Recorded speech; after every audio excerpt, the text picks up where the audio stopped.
Assalamualaikum warahmatullahi wabarakatuh. Bismillah, alhamdulillah, alhamdulillahilladzi hadana li hadza wa ma kunna linahtadiya laula an hadanallah. Allahumma shalli ala Muhammad wa ala ali Muhammad kama shallaita ala Ibrahim wa ala ali Ibrahim innaka Hamidum Majid. Selamat sore semuanya, sahabat Hikmah Senja yang saya hormati. Semoga hari ini kita senantiasa diberikan kesehatan, kenikmatan, kekuatan iman dalam menjalankan ibadah puasa di bulan Ramadan ini.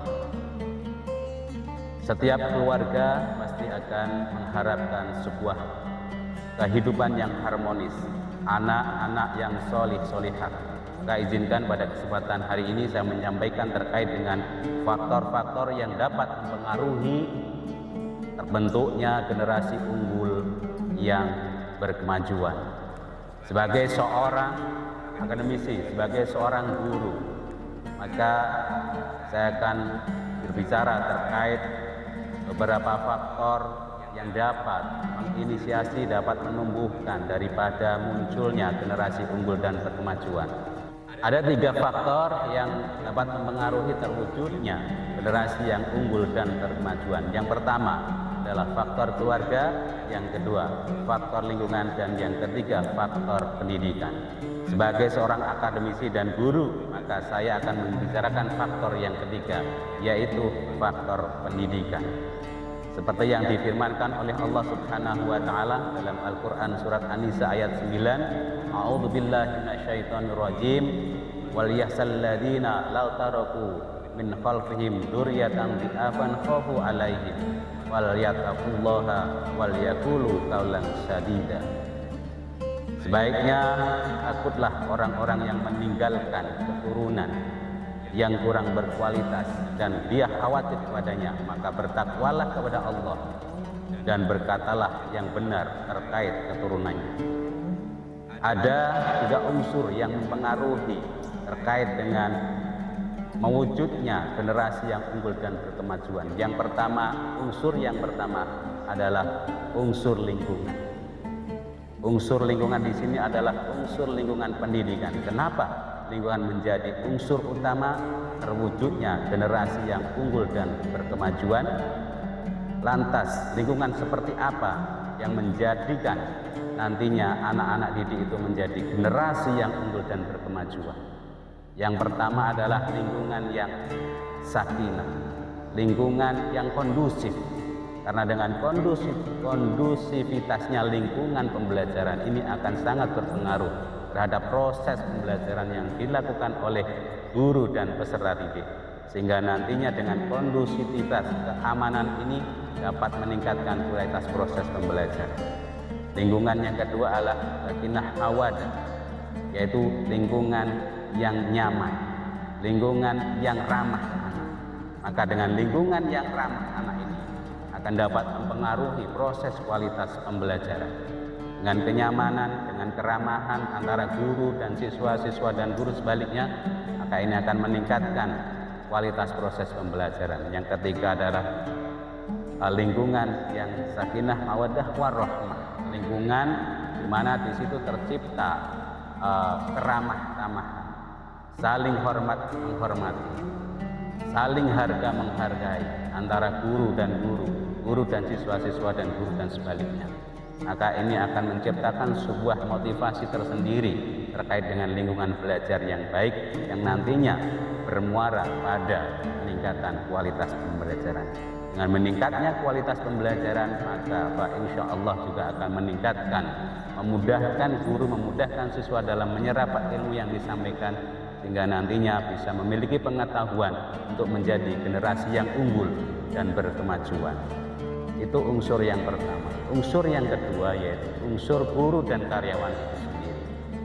Mengapa guru dan karyawan menjadi penting dalam mendukung terwujudnya generasi yang unggul dan berkemajuan? Karena sebagai seorang guru dan karyawan haruslah menjadi tauladan bagi anak didiknya. Seperti juga yang disampaikan dalam filsafat Ki Hajar Dewantara, ing ngarsa sung tulodo, ing madya mangun karsa.